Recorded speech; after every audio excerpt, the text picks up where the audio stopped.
Primero que nada, doy las gracias a Marcos por invitarme a este departamento, que para mí es un agrado siempre estar en esta universidad que me formó en el pregrado. Y bueno, voy a hablar algo del que hemos trabajado en conjunto acá en un proyecto con UNAO, de una distribución continua de probabilidades que no tenía nombre, una distribución nueva en ese tiempo, y por un referee, fuimos motivados por un referee de ponerle el nombre Fernández Steel, porque obviamente fue Carmen Fernández, Steel es Mark Steel. Creo que ellos son un matrimonio. Me parece que Mark Steel fue el profesor de Inglaterra. Me parece que fue el profesor que visitó en su pasantía Carlos Navarrete en Inglaterra. Entonces, por ese referee, ¿no es cierto?, lleva el nombre de distribución Fernández Steel. Básicamente ellos son valencianos, y una motivación que tuvo una hora ahí, ¿no es cierto?, en el proyecto es ver qué pasa con la inferencia clásica, porque en estadística hay dos corrientes de inferencia, una clásica y una bayesiana. Entonces ellos introdujeron este modelo por la corriente bayesiana. Entonces nuestro objetivo, ¿no es cierto?, fue ¿no es cierto?, hablar un poco de qué pasaba con la inferencia clásica.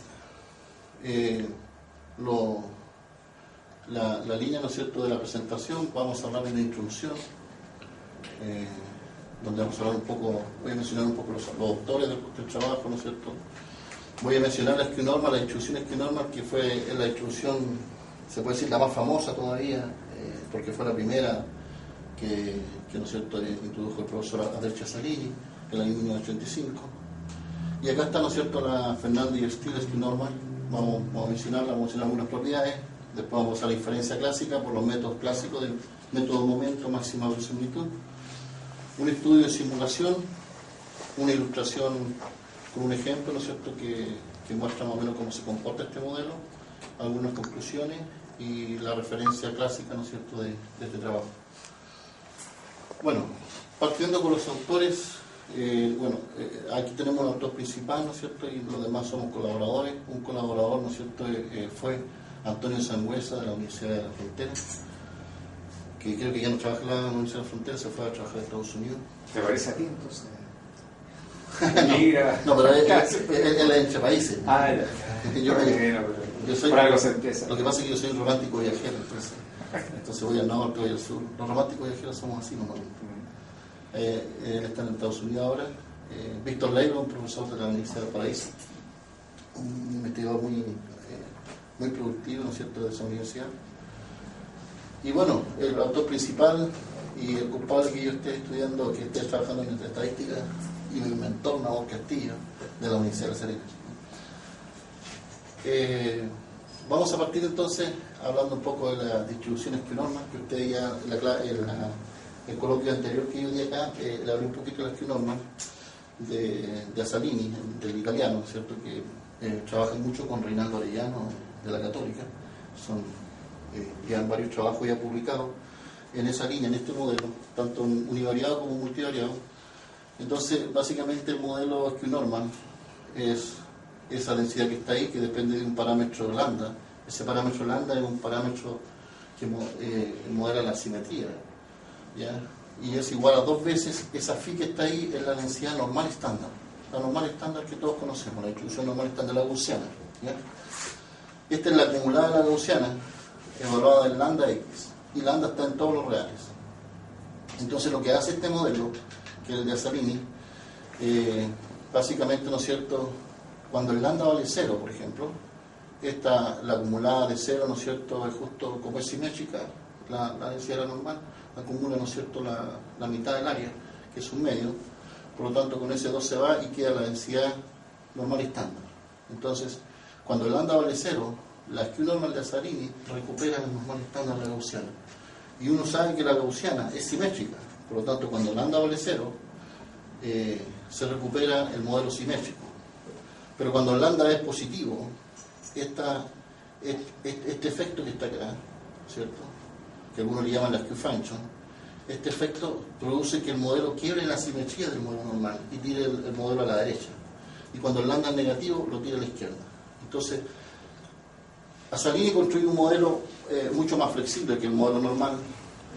Y la motivación, que también la dije, ¿no es cierto?, en el coloquio pasado, no sé si se recuerdan, la motivación de esta área en estadística es trabajar con datos como son los datos, no transformar los datos, ¿ya? Porque el problema es que muchos estadísticos ocupan toda la teoría de la normal, y para ocupar la teoría normal tiene supuestos fuertes que tienen que ser simétricos. Por lo tanto, ¿qué es lo que hacen ellos? Transforman los datos que tú tienes, son datos reales de la vida real, los datos los toman, los transforman a ser simétricos y de ahí modelas. Pero el modelamiento que tú haces es un dato transformado. Y hay un artículo de Asalini que dice que después de volverse a hablar un poco de los datos como son, produce problemas grandes de inferencia. Entonces, nuestra filosofía, ¿no es cierto?, de trabajar en esta área es no transformar los datos, sino que modelar los datos como ellos son. Si ellos tienen asimetría a la derecha, este modelo lo va a poder modelar un poco mejor. ¿Por qué? Porque seguramente el lambda va a ser positiva. Si tienen asimetría a la izquierda, el lambda va a ser negativo y este modelo va a modelar mejor. Entonces modelan datos asimétricos, que en la vida real, cuando uno toma un conjunto de datos, normalmente es asimétrico. No, es casi imposible que uno tome un conjunto de datos. Puede ocurrir, nos falta que dice, oye, sí, si yo tengo un conjunto de datos que es simétrico. Bueno, es muy poco probable. Bueno, este modelo se denota así como SN, Skew Normal, y este modelo ha tenido algunos problemas, por ejemplo, de inferencia, que para hacer inferencia asintótica, cuando uno le coloca localización y escala para modelar datos que estén en todos los reales, con cualquier escala, este modelo tiene problemas porque su matriz de información de Fisher es una matriz singular. Eso implica que la matriz, por ejemplo, no va a ser invertible. Y si no es invertible, tú no vas a encontrar, ¿no es cierto?, la matriz de varianzas covarianzas que todo el mundo tiene para poder encontrar, ¿no es cierto?, los errores estándar. ¿Ok? Entonces tiene problemas, aunque Reinaldo, ¿no es cierto?, con Madech ya han encontrado un camino, un atajo bastante interesante, centrando el modelo, haciendo una repartización. De tal forma, ¿no es cierto?, de que el modelo no tenga ese problema para hacer inferencia asintótica. Dada ese problema grave, muchos investigadores, y ahí estamos nosotros, ¿no es cierto?, hemos buscado, ¿no es cierto?, otros caminos, en la cual buscar modelos asimétricos, en la cual no tengan ese problema asintótico, ¿ya? Y ahí nos encontramos con este modelo, que si uno observa, esta H de Y depende de otro parámetro, ¿no es cierto?, que es delta. Si uno observa, si el Y es menor que 0, vale esa expresión, si el Y es mayor o igual que 0, vale esa expresión. El Y es mayor que 0. Si uno toma el valor cuando, el delta es mayor que 0. Cuando el delta vale 1, si uno observa cuando el delta vale 1, acá queda phi de Y, y acá el 2 se me va prácticamente, y acá queda phi de Y, o sea, me queda phi de Y en todos los reales. ¿Qué significa? Que cuando el delta vale 1, recupero prácticamente la normal. O sea, este modelo también es un modelo que contiene el modelo normal gaussiano. ¿Cuándo? Cuando el delta vale 1. ¿Ya? Y cuando el delta es mayor que 1, va a ser asimétrica a la derecha, y cuando el delta es menor que 1, va a ser asimétrica a la izquierda. ¿Ya? Este modelo, junto con el SQT, ¿no es cierto?, que acá en vez de la gaussiana coloca la T-Student, fue introducido por Carmen Fernández, ¿no es cierto?, y Mark Steele, del año 1998, ¿no es cierto?, y ellos básicamente lo que hicieron fue inferencia bayesiana. Entonces, nuestra idea, ¿no es cierto?, el planteamiento de Nahor, ¿no es cierto?, con los colaboradores fue justamente pensar en hacer inferencia. ¿Qué pasa con la inferencia clásica? ¿Tendrá los problemas, la pregunta que nos hacíamos nosotros en ese momento, tendrá los problemas que tiene, por ejemplo, el modelo Asalini? Entonces, ese fue el estudio. Como decía recién, por ejemplo, cuando el delta vale 1, ahí uno obtiene la normal estándar, que son la línea punteada. Cuando el delta vale 0,6, que es menor que 1, se tira a la izquierda. Cuando el delta, por ejemplo, es 2, se tira a la derecha. ¿Ya? Entonces es un modelo bastante flexible, y si los datos están a la derecha, el delta seguramente va a ser mayor que 1. Si los datos están a la izquierda, va a ser menor que 1. Entonces es un modelo bastante flexible, donde el parámetro delta es un parámetro de asimetría, ¿ya? Tal como el parámetro lambda de Asalini, que era un parámetro de asimetría. Ambos modelos el objetivo de ellos es modelar datos asimétricos, sin transformar los datos. Es el mismo objetivo. ¿Ok? Entonces, comenzamos, ¿no es cierto?, estudiando algunas cosas como por ejemplo, qué pasa con, si tenemos, la anotamos así, ¿no es cierto?, como dice ahí, nosotros denotamos, ¿no es cierto?, la Fernandez y Steele Skew Normal con parámetro delta. Fernandez y Steele Skew Normal.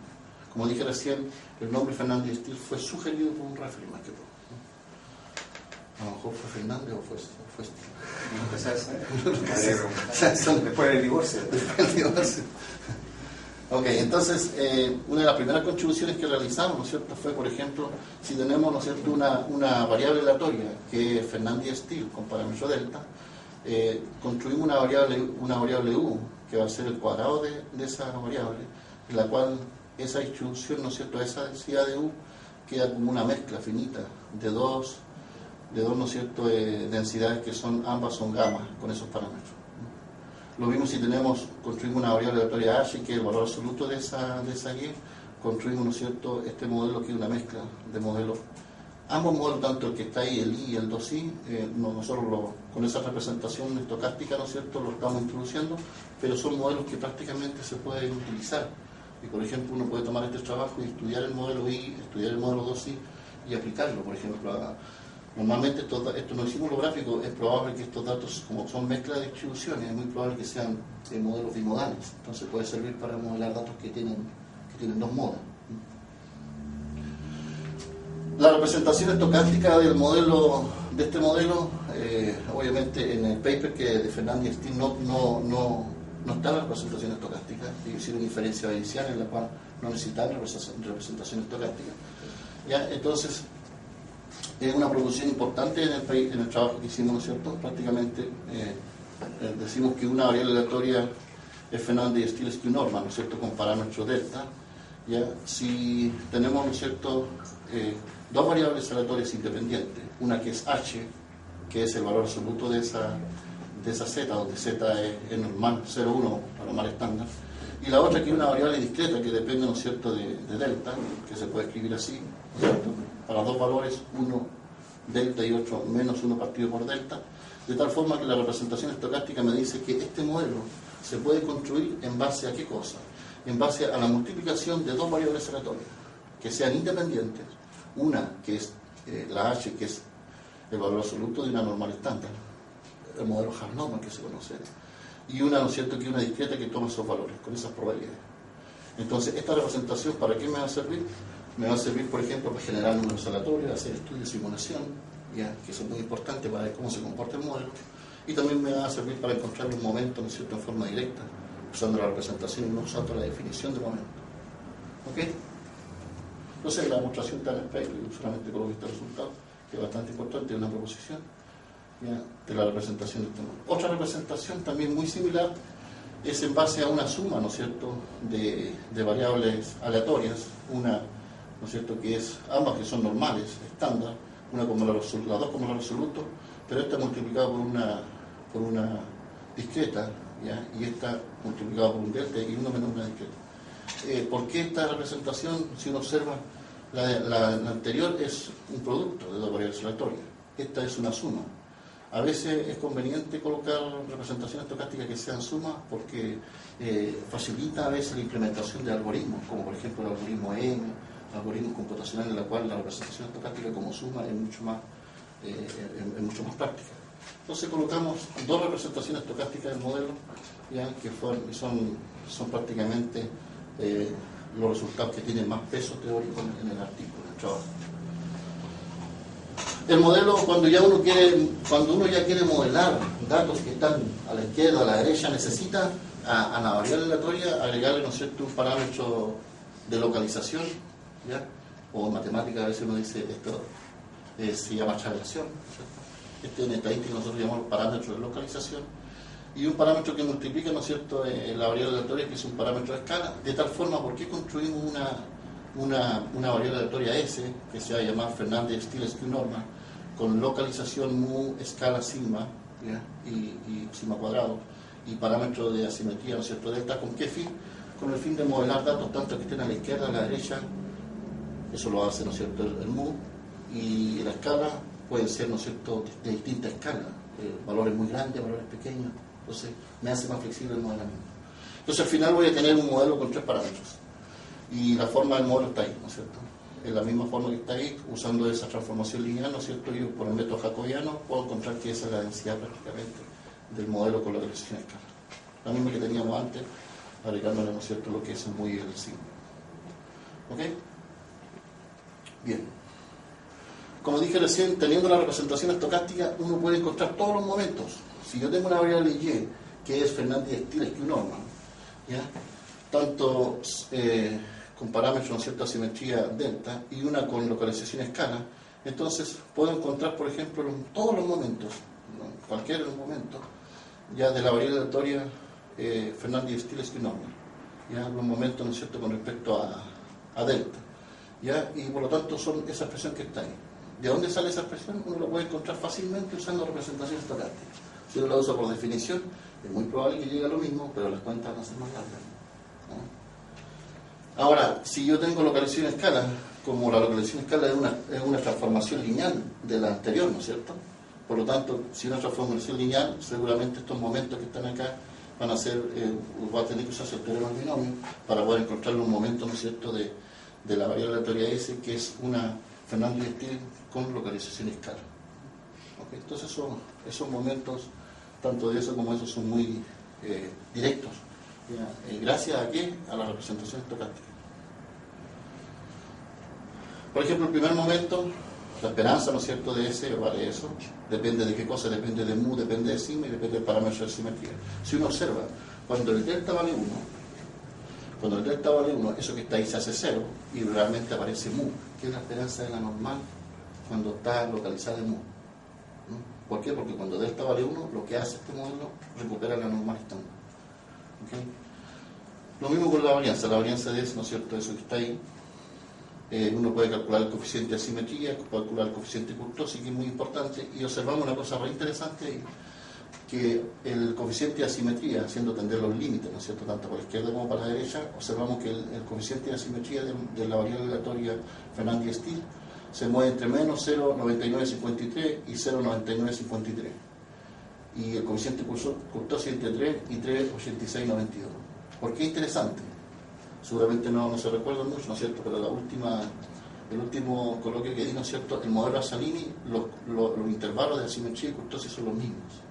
Entonces es interesante porque distintos modelos llegan a los mismos intervalos de asimetría y kurtosis.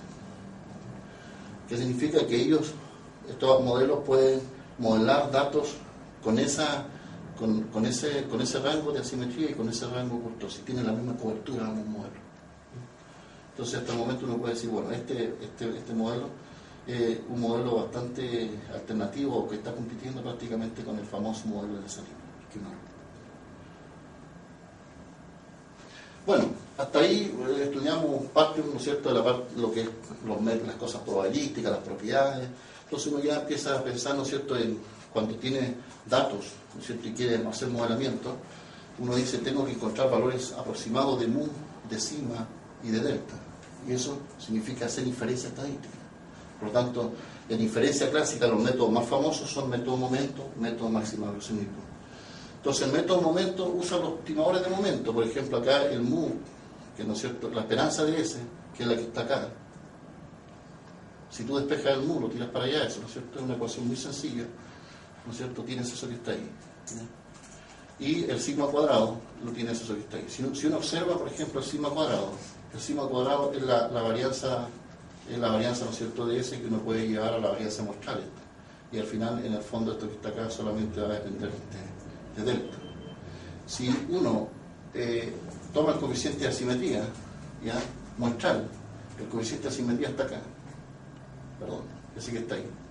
Este es el poblacional, el muestral le vamos a colocar A3, que va a ser el dato, ¿no es cierto?, muestral que vamos a tener, y si uno desarrolla esas cuentas, que están en el artículo desarrollado, va a llegar a esa expresión.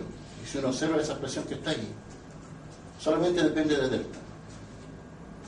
Solamente depende de delta. Por tanto, esto es una ecuación numérica. Entonces, cuando uno tiene los datos, ve el coeficiente de asimetría de los datos, lo coloca acá y resuelve una ecuación numérica en cualquier software, en Mapper, ¿no es cierto?, más larga, lo resuelve. Y va a encontrar, ¿no es cierto?, el delta GOR, el delta Coltechan, que vamos a poner porque va a ser el estimador de momento, y ese delta lo va a poder meter acá y si mete acá el delta, ¿no es cierto?, la varianza la coloca, la varianza muestral, va a poder obtener el sigma cuadrado, y luego ese sigma cuadrado saca la raíz, ¿no es cierto?, lo coloca acá, coloca el delta que encontró y va a obtener el de mu. O sea, se va, ¿no es cierto?, retrocediendo y va encontrando los estimadores de momento de sigma cuadrado y de mu. Y de esa forma, ¿no es cierto?, uno encuentra prácticamente los estimadores de momento de delta, que es delta colite chancho, le llamamos, mu colite chancho y sigma cuadrado colite chancho. ¿Okay? Y así la diferencia del estimador de momento es muy práctica. La única dificultad que hay que hacer, ¿no es cierto?, es meter una ecuación numérica, ¿no es cierto?, en algún software conocido, más cualquiera. Para la diferencia de estimación de máxima verosimilitud, como este modelo, ¿no es cierto?, está prácticamente particionado, ¿no es cierto?, por un lado tiene datos que son menores que mu, por otro lado mayor igual que mu, uno puede, ¿no es cierto?, tomar la verosimilitud, la función de la verosimilitud, como una función que va, la función de verosimilitud por una función con los estadísticos de orden, que va de i igual 1 hasta acá, por un lado, pensando en un lado, ¿no es cierto?,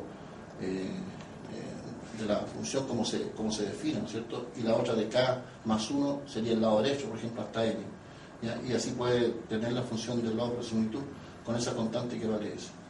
¿Ya? Y cualquier, por ejemplo, hay en el software R, o en el software R hay implementaciones para resolver esta cosa, maximizando, porque el objetivo de los estimadores de máxima verosimilitud es encontrar los valores, tanto de mu, de sigma cuadrado y de delta, que maximicen esa función. Y ahí hay algunos algoritmos listos que están implementados, solamente hay que colocar la función, no necesita programar nada. Buscamos la matriz de información de Fisher, que era uno de los objetivos principales de este trabajo, ¿no es cierto?, para poder encontrar, ¿no es cierto?, los errores estándar y todas esas cosas que son importantes, ¿ya? Y la matriz de información de Fisher, comparada con la de Salini, los valores, los elementos de la matriz de Salini son numéricos.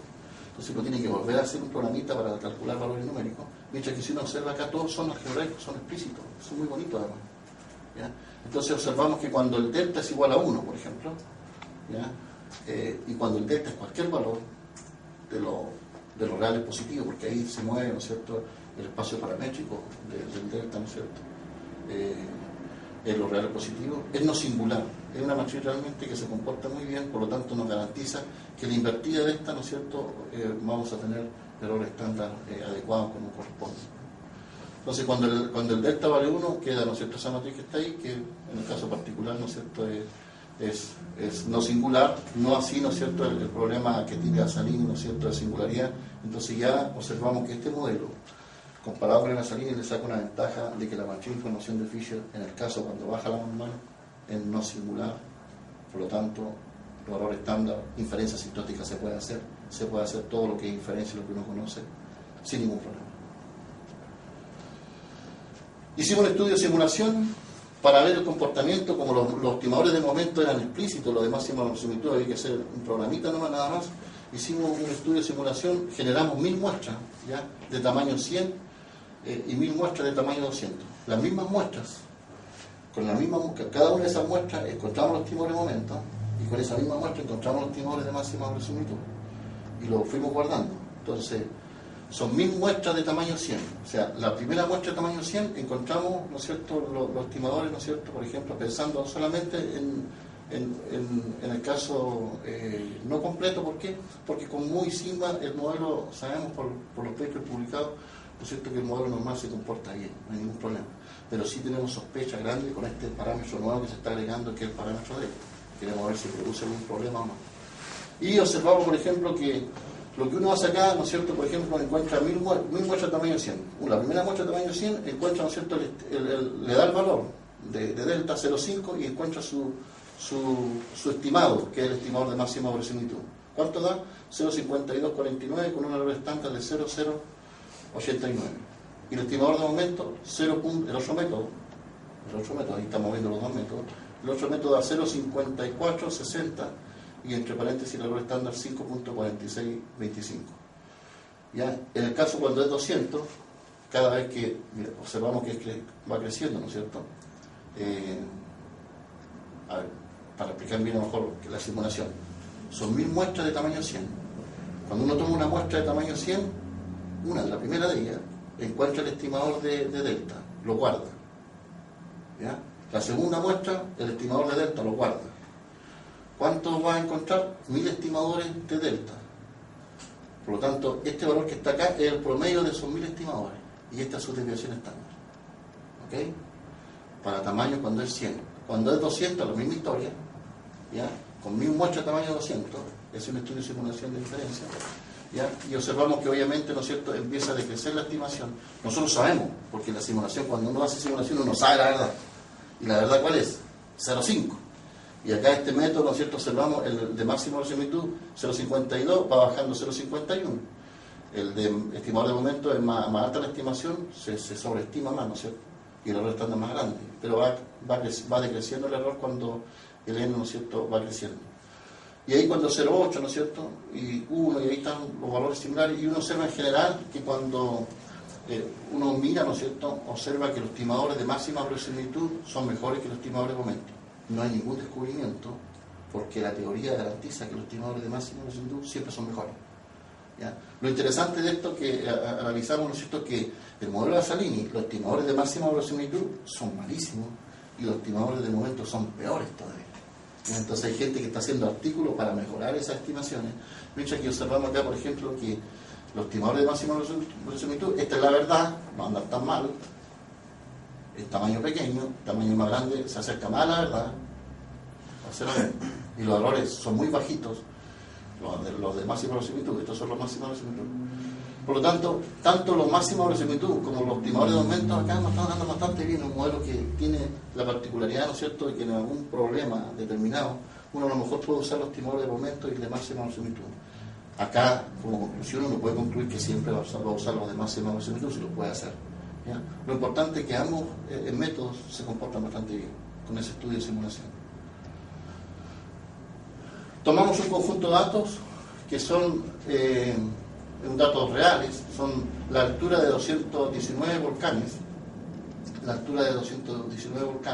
ahí está su mediana, su media, su varianza, su coeficiente de asimetría y su coeficiente de kurtosis. Si observamos su coeficiente de asimetría y el coeficiente de kurtosis, está en los rangos que permite el modelo. Estos están en los rangos que permite el modelo. ¿Te acuerdas que era 0,99 por ahí, negativo, positivo? Y este era entre 3 y 3,8. Entonces, realizamos la estimación por el método de momento, ahí están los estimadores, realizamos por el método de máxima verosimilitud, y uno observa, ¿no es cierto?, que, por ejemplo, las estimaciones, uno no sabe la verdad acá, pero uno puede observar, haciendo algún test que nosotros comprobamos, no lo coloqué acá, pero los estimadores de máxima verosimilitud son mucho mejor en el sentido, uno lo puede observar, ¿cómo lo puedo ver acá? Los errores estándar son mucho más pequeños. ¿Ya? Eso te habla de una estimación mejor. Estos estimadores son siempre, todas muestras uno en la teoría, son más consistentes. A medida que el N crece, se acercan más a la verdad, en el fondo. Y estos son 219 volcanes, y nosotros ya vimos que cuando hicimos el estudio de simulación, para 200 andaban bastante bien. O sea, eso nos da fe que esta cosa está funcionando bien. ¿Ya? Pero no dejemos a un lado que los estimadores de momento tampoco andan tan mal. O sea, este modelo le saca ventaja al modelo Salini, que realmente son horrorosos. Por ejemplo, en el modelo Salini uno tiene un lambda y uno sabe que el lambda vale 3 y toma una muestra, por ejemplo, de tamaño 100 y encuentra el estimador, y en vez de dar cerca de 3 te da como 15, 12, dejando totalmente una sobreestimación brutal. Entonces, este es un modelo que realizamos diferencia clásica y en el fondo concluimos que es un modelo bastante bueno. Las conclusiones entonces del trabajo fue, en este trabajo prácticamente mostramos a toda la comunidad estadística, ¿no es cierto?, dos representaciones estocásticas que Fernández Tin no la tenía en su artículo, ya, que ayudan montones a generar, ¿no es cierto?, número aleatorio y para calcular también los momentos. Los estimadores de máxima verosimilitud, ¿no es cierto?, no tienen problemas, los estimadores de momentos, hacen inferencia asintótica, ambos se ajustan bastante bien. Y la maestría de información de Fisher prácticamente no hay ningún problema, ¿no es cierto?, no tiene el problema que tiene Salini, que es el problema de singularidad. Este modelo, ¿no es cierto?, tiene una maestría de información de Fisher no singular. ¿Okay? Y las simulaciones, como dijimos recién, ¿no es cierto?, hacen que uno prácticamente puede decidir, y a lo mejor andan también los estimadores de momento, que uno puede decir, ¡ay, estáis usando los estimadores de momento! Sí, no estáis tan mal tampoco. O sea, el método, ¿no es cierto?, de estimación de ambos ambos métodos de estimación para el modelo andan bastante bien. Obviamente nosotros sabemos siempre que si uno puede utilizar los de máxima verosimilitud, úsalo porque la teoría lo garantiza. Referencia, este artículo, ahí están los autores, el orden, ¿no es cierto?, de los autores, fue publicado en el año 2011, ahí está el autor que hablé recién, en una revista que se llama Computation Estadística Data Analysis, es una revista que para Fondesit es una revista MB, y la gente que, ¿no es cierto?, normalmente quiere ganarse proyectos Fondesit busca publicar en revista MB, es una revista bastante buena, ¿no? O sea, no es de las mejores, no es de las top, pero está en MB. Y lo que pasa es que Fondesit tiene regular, buena y MB. Esta está en el grupo de la MB. Pero yo creo que estuve mirando los ranking de todas, usando por ejemplo la sección probabilidad estadística, y me parece que esta revista está en el primer cuartil, y eso que está en el primer cuartil ya bastante bien. Este trabajo fue financiado por un proyecto de IBUS. Ahí está su número. Muchas gracias. Bueno. Consultas, comentarios respecto.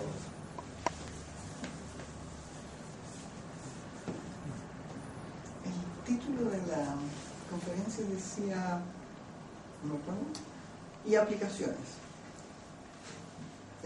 ¿Tienes alguna aplicación más concreta, más de datos, bueno, no fuera el caso de los volcanes, digamos? Mira, como la contribución de este artículo, como dije recién, fue entregar las representaciones estocásticas que no existían, fueron teóricas más que todo, con eso hacer simulaciones, ver comportamiento del parámetro, y bueno, las revistas de estadística nos exigen una ilustración, no te la van a decir, y por lo tanto nosotros tomamos un conjunto de datos que está en internet, que es el de los volcanes, y lo aplicamos. Sé que hay mucha gente que en ingeniería o en ciencia más aplicada, ¿no es cierto?, están utilizando estos modelos de Cube. Me han pedido a mí algunos programas que como encontré los timores de máxima verosimilitud, y lo estamos aplicando seguramente en varias ciencias. O sea, basta que tú tengas conjuntos de datos que sean asimétricos, tú puedes usar estos modelos. O sea, la motivación está ahí. Basta que sean asimétricos. Sí, y seguro que van a ser asimétricos los datos que uno tiene. Muy difícil que sean asimétricos. Muy difícil. Entonces no hemos hecho más aplicaciones porque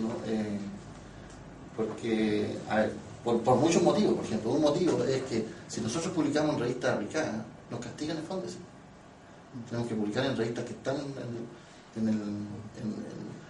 por ejemplo, yo publiqué en una revista que se llama Journal Chemometric, un artículo, que es una revista no es tan mala para la gente del área de química, por ejemplo, pero aquí en Fondesit no me la toman, o sea, me la vale I esa cuestión, no sé qué le y sí todo, pero entonces si uno quiere postular a Fondesit y ganarse, lamentablemente te obligan a trabajar en el área y publicar en el área. O sea, en el área son contribuciones teóricas, no, está ahí.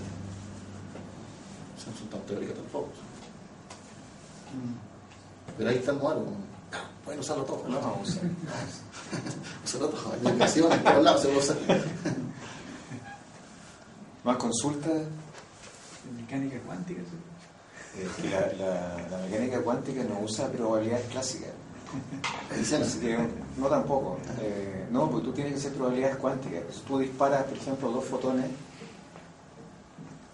por 2 rendijas diferentes, lo que uno esperaría, si se compartaran como partículas, cada uno empieza a disparar fotones, uno esperaría que tuviesen una distribución normal a la llegada al otro lado, en el espacio. Y cada uno, entonces cuando tú disparas los 2 fotones, o 2 fotones que se están disparando en forma simultánea, harto rato, tú esperarías que tuviese tener 2 normales, y que las 2 normales se superpusieran en algún sentido, y eso no pasa. Los 2, como se comportan como ondas, son elementos de un espacio de Hilbert, donde hay otra probabilidad metida, entonces el comportamiento es absolutamente diferente. Tú tienes que ser otro tipo de probabilidad, no te sirve. Así que estamos en un problema. ¿Has tenido un problema con ¿Para los fotones? No, en el caso de los fotones no creo que sea necesario, pero es otra cosa. No, está bonito. Yo soy ignorante en estadística, así que no entiendo mucho todavía la diferencia entre la inferencia clásica y la inferencia bayesiana. Si me lo pudiera explicar así brevemente.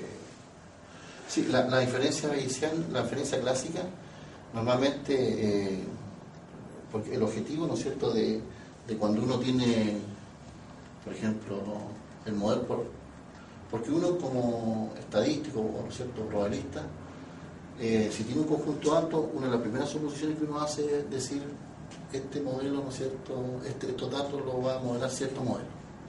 Supongamos que se te viene a la cabeza porque de repente, ¿no es cierto?, encontraste tomaste los datos y hiciste un histograma, y a lo mejor el histograma está hacia arriba y empieza a bajar a la derecha, o sea, con asimetría a la derecha. Entonces te viene a la cabeza este modelo. Entonces tú dices, mira, el modelo de Fernández puede ser adecuado. Entonces cuando tú dices que es adecuado, tú dices ya, es un primer paso que hace el científico cuando va a modelar. ¿Cuál? Plantear el modelo. ¿Ya? Porque si tú tienes un conjunto de datos que están mirando hacia la derecha, los datos son asimétricos a la derecha y estás planteando un modelo normal, eso es medio extraño, estás planteando un modelo malo. ¿Ya? Luego entonces, ¿qué viene? La etapa de que dice ya planteé el modelo, ¿no es cierto?, que está acá, planteé el modelo, ¿no es cierto?, de Fernández me puede servir. Ahora, yo tengo ese conjunto de datos, tengo que saber cuánto aproximadamente ese valor, y esas cosas se llaman, esa aproximación se llaman estimadores. Y esos son los estimadores, y dice ya, ¿cómo lo calculo eso? Bueno, tengo dos enfoques para calcular. Uno, enfoque clásico, inferencia clásica, y la inferencia clásica se basa en la función de verosimilitud. Entonces la función de verosimilitud, aquí están los parámetros, los tres parámetros, están ahí, y lo que uno busca en el fondo es maximizar una función. Y encuentra esos valores, y esos valores son los estimadores de máxima verosimilitud. ¿Ya? Y luego ya puede hacer cualquier cosa, porque ya tiene el modelo explícito. Solamente depende de los datos, ¿no? Porque el mu, el sigma y el delta es conocido. ¿Ok? Ya. Esa es la inferencia clásica. La inferencia bayesiana dice, se basa en qué cosa. Primero, para ellos, por ejemplo, estos parámetros no son algo fijo, o sea, no son algo que es constante, sino que para ellos esto es una variable aleatoria. ¿Ya? Esto es una variable aleatoria, esto es una variable aleatoria, esto es una variable aleatoria. Por lo tanto, como es una variable aleatoria, tú tienes que plantear una distribución para ella. Y esa distribución se llama, algunos llaman distribución inicial, otros le llaman distribuciones a priori. ¿Ya? Y tomando la verosimilitud, no la verosimilitud, porque esta que está acá la verosimilitud, tomando la función de verosimilitud, multiplicándola por las priori que tú estás dando, construyen, ¿no es cierto?, una aproximación proporcional, ¿no es cierto?, a lo que se llama la distribución a posteriori. Ahora, el problema es que si esa cosa es conjugada, ¿no es cierto?, no es conjugada, si cae en la misma clase o no. Si no cae, si es numérica, seguramente en vez de proporcional va a colocar igual, y abajo la va a colocar una proyectiva que va a ser la integral de eso. ¿Cómo sale de esas cuentas? Usando solamente el teorema de Bayes. ¿Ya? Y entonces, ¿cuál es la diferencia? Que justamente estas cosas que están acá son variables aleatorias, y para esa variable aleatoria hay que colocar distribuciones de probabilidad, y esas distribuciones de probabilidad se llaman distribuciones a priori. ¿Quién coloca esas distribuciones? El investigador. ¿Cómo las coloca? Acercándose a la persona donde está planteando el problema, a la persona que conozca más el problema. O sea, a lo mejor por experiencia, mira, dice, mira, aquí esta cuestión siempre es 0,5. ¿Por qué no? Que siempre ha sido 0,5, no sé. ¿Ya? Esos son bayesianos así que preguntan, y los bayesianos puros dicen, no hay que preguntar, métete en tu oficina y tú colocas la priori. Los otros que son un poco más light, los bayesianos light, dicen, no, preguntemos, no, porque ya preguntando es como ser un poco... Se infecta tu... Exacto, es como ser clásico, porque dicen, los clásicos ven los datos. ¿Ya? Entonces, ahí está el problema, la diferencia está entre las priori, porque después tienen las priori, con la verosimilitud la multiplican, y la posterior, y hacen inferencia con la posterior, y todo eso. Entonces, esa es la diferencia. O sea, los clásicos critican a los bayesianos y dicen, ¿cómo te da la priori? No, y esa priori, ¿cómo es? Yo creo que la inferencia más correcta para mí, por ejemplo, es la bayesiana.